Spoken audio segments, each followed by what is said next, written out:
The search is still on for a missing camper at Coomer Ridge Campground. It took 12 hours, but a standoff in southern Kentucky has ended after police say they had to use force to arrest a wanted man. Two high school football coaches are anxiously watching the grass grow while they are worried about the start of the season coming up. Tracking, alerting, protecting. This is WKYT News at 4:30. Good afternoon. Sam, Dick, and Amber Philpott reporting. Crews are spending a third day searching the Red River Gorge for a missing man. Family members say 31-year-old Josh Adkins took off from the Coomer Ridge Campground Saturday night just before his family was supposed to leave. They say Adkins suffers from a mental illness. Sam Smith is in Wolfe County with the new details. Today's focus for crews here, searching cliff lines near the Coomer Ridge Campground, making sure they didn't miss anything in this immediate area. More than 100 people from 25 different agencies are working to find Josh Adkins. Adkins went missing Saturday night. He was camping with his family.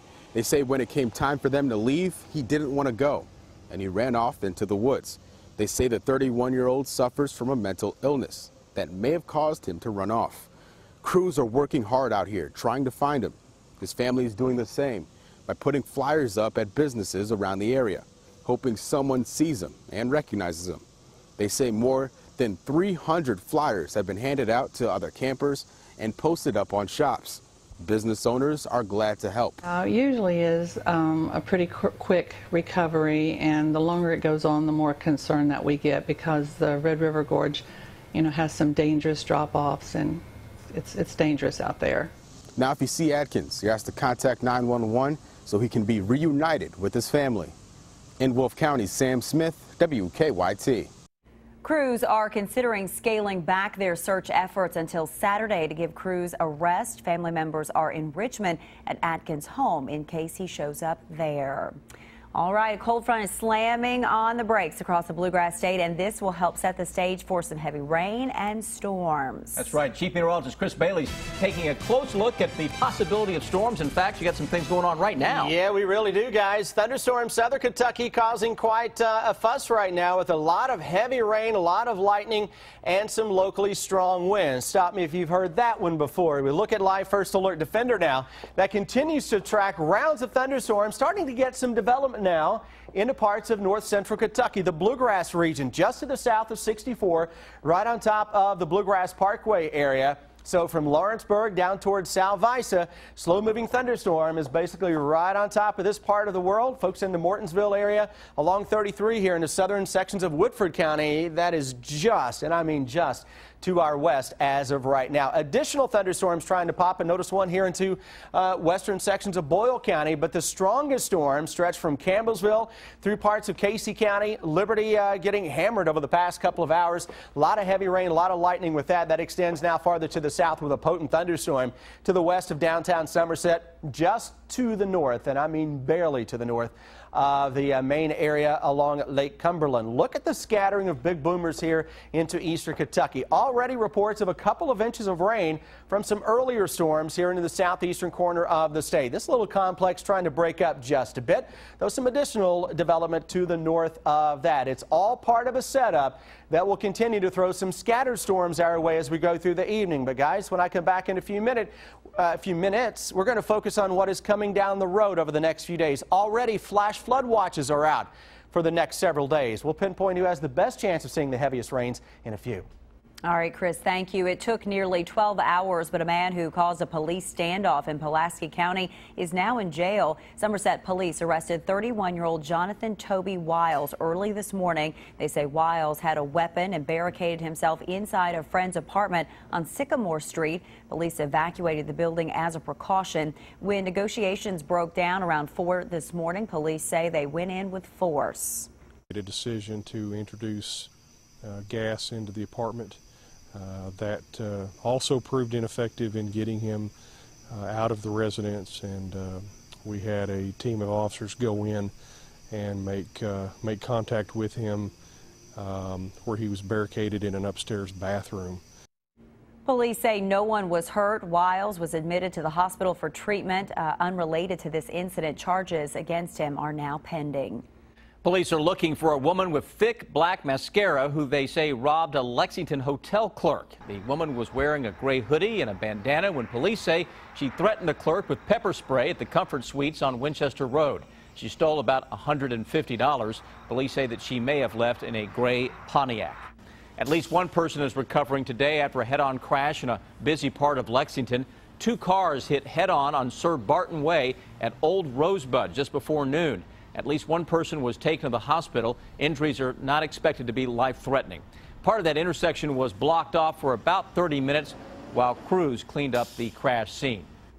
Just weeks before the high school football season starts, two high schools in southern Kentucky are just now getting their new field laid with sod. The decision to put sod down at Pulaski County and Southwestern high schools came after an original plan to put down artificial turf was nixed. WKYT's Phil Pendleton shows us the new surfaces and why some fear the work is a little too late. Southwestern has their first home football game 2 weeks from this Friday night. It's a bowl game, meaning that there will be 4 teams playing on this field. There is obviously some concern here that this field will be ready. It's been a roller coaster ride for the two programs at Pulaski County and Southwestern high schools during the off-season. After both programs had successful seasons, including a state title at Pulaski County, the school board decided to shell out nearly $2 million for artificial turf. Coaches say part of that cost would have been paid for by private donors. Yet late in the school year, the school board reversed course. Now, just weeks before the first games at both schools, the decision was made to put down sod, cheaper, yet still a professional surface. But at Southwestern, the surface still has a ways to go. The first game fast approaching. We're always nervous about it. You know, you just never know. Weather played a big part in you know, how slow they were about getting the sod down. We had a lot of rain. They couldn't work the fields up. Now, both schools again got the sod surface after both schools had originally wanted the artificial turf surfaces. And despite the fact that Southwestern has their home game here first, they actually didn't get their field laid until after Pulaski County, which doesn't have their first home game until almost the middle of September. More on that coming up at 5:30. But for now, in Pulaski County, Phil Pendleton, WKYT. The Pulaski County coach says while the sod is cheaper than turf, he says in the long run it may actually cost more in maintenance than the turf surface would have. Funeral arrangements have been set now for Urban County Council member Ed Lane. Ed Lane died over the weekend after a 2-year battle with cancer. The Herald Leader reports that a memorial service will be held at 4 o'clock on Saturday, August 15th at Kerr Brothers on Harrodsburg Road. Visitation begins at 6. Lane founded his commercial real estate company back in 1981. Later, he launched his business news magazine called The Lane Report. He represented Lexington's 12th district since 2005. Lexington Mayor Jim Gray will now appoint a new council member. Well, people who have had doubts about renting their homes on a TV channel called B&B might really think twice after this story. A renter in San Francisco says her tenant broke into a locked room and swiped all kinds of valuables, and there is video of the alleged heist. Police say $35,000 worth of jewelry, watches, and other valuables was stolen. Airbnb has a $1 million insurance policy for its host. Delta and American Airlines will no longer allow certain big game trophies to be hauled on their planes. The announcements Monday followed protests over the slaughter of an African lion named Cecil. Delta said it has banned worldwide the shipment of lion, leopard, elephant, rhino, and buffalo trophies as freight. We'll also review other hunting trophies. American Airlines followed Delta's lead, saying late Monday it would also prohibit exotic animal trophies. A Minnesota dentist recently faced intense backlash after he killed Cecil the lion in Zimbabwe. It's an opportunity for you to watch opera, listen to opera under the stars. Our Deanne Stevens is out and about at Moondance Amphitheater with a preview. Hi, Deanne. Dies Wildnis ist bezaubernd schön, wie noch kein Auge je gesehen. I need a fan.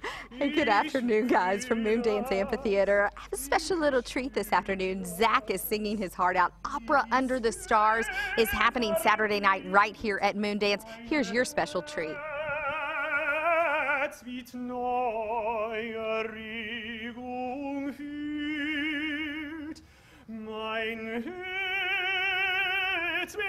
mit neuer Regung fühlt. Dies etwas kann ich zwar nicht nennen, doch will ich sie wie Feuer brennen. Soll die Empfindung lieber sein. Now, Zach is one of 5 fabulously talented folks who will be singing. We have Patrick Martin with us, Opera Under the Stars Saturday night. A lot of incredible talent. How do folks get tickets? People can get tickets by calling the Downtown Arts Center box office, 859-425-2550, or visiting moondancelex.com. Or they can just show up Saturday night, right? Absolutely. Tickets are Bring available a at the chair. gate. Chairs, lawn blankets, picnics. It's fun for the whole family. This is the first time Parks and Rec has put something like this together. It sounds like a great family event, too. Absolutely. We're following the model of Ballet Under the Stars, which just celebrated its 26th year, and we're excited to bring out something to Moondance. Celebrate the arts with Opera Under the Stars happening this weekend. I'm Deanne Stevens, out and about. Back to you guys. Some talented people. Funny lady Amy Schumer turning serious, talking about gun violence, and a musical couple calling it quits. Danielle Nottingham has your eye on entertainment. Comedian Amy Schumer teamed up with her cousin, New York Senator Charles Schumer, to call for tighter gun control laws. The joint news conference comes nearly 2 weeks after a gunman opened fire during a screening of Amy Schumer's movie Trainwreck in Louisiana. My heart goes out to Jillian and Macy, to the survivors, to the families, and everyone who is tied to this tragic, senseless, and horrifying actions of this man who shouldn't have been able to put his hands on a gun in the first place. The senator's plan calls for rewarding states that submit all necessary records into the background check system and penalizing the states that do not. Meryl Streep walked the red carpet for the world premiere of her new movie, Ricky and the Flash. The multiple Oscar winner stars as a singer in a bar band who tries to reconnect with the family she left behind. Streep's real-life daughter, Mamie Gummer, plays her on-screen child. I imagine it made things easier for her, too, to not have to, allow someone to get comfortable and, feel okay about it. Ricky and the Flash opens Friday. No Doubt frontwoman Gwen Stefani and her musician husband Gavin Rossdale are divorcing. The couple has 3 children. Their youngest is just a year old. That's your eye on entertainment. Danielle Nottingham, CBS News, Los Angeles. Meanwhile, country music superstar Reba McEntire and her husband, Narvel Blackstock, also announced they're going their separate ways. In a joint statement, the pair said they have been separated for a few months and have decided to split after 26 years of marriage. They also said they will continue to work together and ask for privacy. Blackstock owns a management company that represents Reba, Blake Shelton, and Kelly Clarkson, who is married to his son Brandon. Reba and Narvel have 1 son together, race car driver Shelby Blackstock.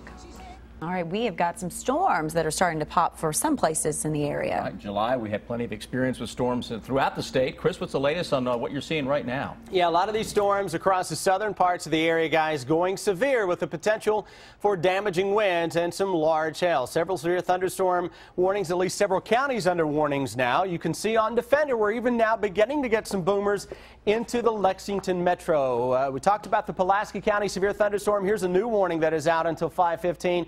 Breathitt, Owsley, and Perry counties for this storm that is moving out of the Boonville area into southern parts of Breathitt County. And again, ton of lightning, ton of heavy rain that can lead to some high water, in addition to putting down some gusty winds that can knock a tree or 2 down. Severe thunderstorm warning is also out for Pulaski County. The lightning with this storm is absolutely off the charts. Every single bolt that you see here coming within the past 15 minutes. You're talking about hundreds and hundreds of strikes just in Pulaski County over the past 15 minutes. Other strong thunderstorms are gearing up around the Campbellsville area. That extends northward now, beginning to get some of that development into parts of the Lexington metro. Issues outbound Winchester Road at the Circle. There's a non-injury there now. It's not causing much of a traffic issue at the moment, though. Inner loop of the Circle near Richmond Road. That turned out to be a stalled car, and we did a little backup there, especially in the right lane. Interstate still looks okay between the northern and southern split. Now back to you in the studio. All right, we have some dramatic video of a roadway collapsing right underneath 3 cars. A pool pops out of the ground and a fake chicken leg. It's the video that will have you talking. Take a look at this. That's right, a swimming pool popping out of the ground at a home in Holiday, Florida. The family heard cracking noises, and after seeing what happened to their pool, which is no longer in the ground, they called 911. A building inspector called it a popped pool. The inspectors say the house is safe except for the porch. Pasco County, where Holiday is located, has been hit hard by heavy rain recently. Some areas were under an evacuation order on Monday, but really unusual sight there. Well, watch what happened during a heavy rainstorm in northern China. 3 cars were on the road when it collapsed. There you see it. You can see one of them plunge into a river. It was plucked out of the river by a crane. The good news, there were no casualties from this incident. The government says it was the country's heaviest rainstorm in years. Massachusetts chicken is literally getting a leg up in life. Meet Cecilia, the chick born with a damaged tendon in her right leg. She's been cared for by a woman who specializes in chicken rehabilitation and rescue. She's also paying $2,500 to save its leg from being removed. After a 2-week recovery period, Cecilia went to get a prosthetic replacement that was made by a 3D printer. So whoever knew you had people out there who were experts in dealing with chickens with rehab, much less a prosthetic leg for a chicken. Well, good for that lady, for All right. sure. All right, stick with us. Here's what we're working on for you now at 5 o'clock.